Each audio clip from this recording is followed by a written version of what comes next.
Hello everyone, welcome to Eesha's kitchen. Eesha's కిచెన్లో ఈరోజు మన రెసిపీ హైదరాబాదీ దాల్చా. ఈ దాల్చా ప్రిపేర్ చేయడానికి నేను ఇక్కడ 1.5 కప్పు కందిపప్పు తీసుకున్నాను. ఈ కందిపప్పుని నీట్గా వాష్ చేసుకొని అరగంట నానబెట్టుకోవాలి. దీంట్లో 2 కప్పుల వాటర్ యాడ్ చేసుకోవాలి. మీకు ఇందులో కావాలి అనుకుంటే 1/2 కప్పు కందిపప్పు బదులుగా శనగపప్పు కూడా యాడ్ చేసుకోవచ్చు. ఇక్కడ నేను 2 గ్లాసుల నీళ్ళు యాడ్ చేసుకొని 2 పచ్చిమిర్చి అలాగే 1/2 టేబుల్ స్పూన్ పసుపు యాడ్ చేసుకొని 3 విజిల్స్ వచ్చేంత వరకు ఉడికించుకోవాలి. ఒకవేళ పప్పు సరిగ్గా ఉడకకపోతే ఇంకొక 2 విజిల్స్ పెట్టుకొని పూర్తిగా పేస్ట్ లాగా చేసుకోవాలి. దీంట్లో పులుపు యాడ్ చేయడం కోసం ఒక పెద్ద నిమ్మకాయ సైజు అంత చింతపండు తీసుకొని గోరువెచ్చని నీళ్ళల్లో కడిగి నానబెట్టుకోవాలి. ఇక్కడ మనకు పప్పు బాగా ఉడికిపోయింది కాబట్టి మ్యాషర్తోని ఒకసారి మ్యాష్ చేసుకుంటున్నాను నేను. ఈ దాల్చాలో మనం మటన్ యాడ్ చేసుకుంటాము. ఇక్కడ నేను ఇంకొక కుక్కర్లో ఒక 2 ఉల్లిపాయలు ఇలా పెద్ద స్లైసెస్ లాగా కట్ చేసుకోవాలి. నూనెలో వేసి ఫ్రై చేస్తున్నాను. దీంట్లో 1.5 టేబుల్ స్పూన్ అల్లం వెల్లుల్లి పేస్ట్,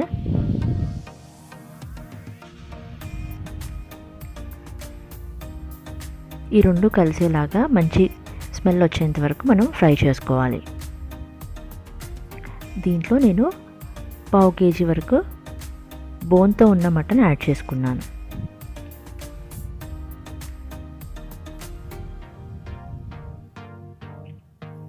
దీంట్లో కొద్దిగా సాల్ట్ యాడ్ చేసుకున్నాను, అలాగే పసుపు,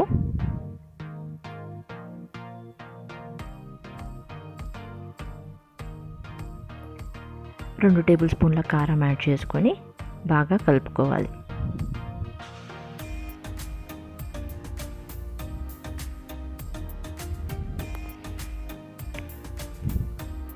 ఇందులో ఒక 3 టమాటాల వరకు యాడ్ చేసుకున్నాను. నేను పెద్ద స్లైసెస్ లాగా కట్ చేసుకొని యాడ్ చేసుకున్నాను. దీంట్లో ఒక 2 గ్లాసుల వరకు మనము నీళ్ళు యాడ్ చేసుకొని మూత పెట్టి 6 నుండి 8 విజిల్స్ వచ్చేంత వరకు మనం ఇక్కడ మటన్ని ఉడికించుకోవాలి.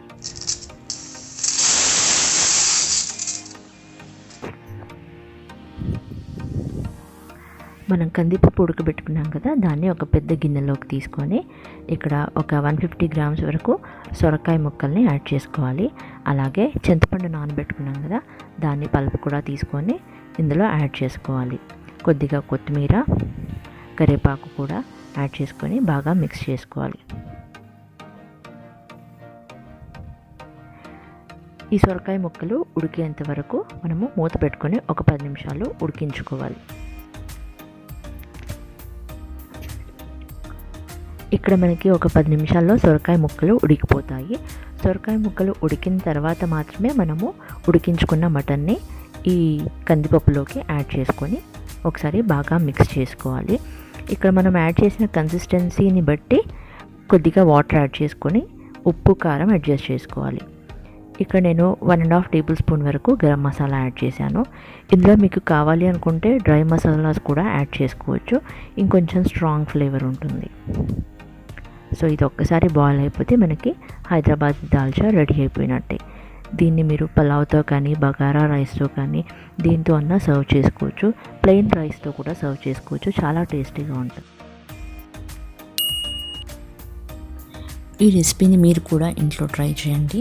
Thank you for watching Eesha's kitchen.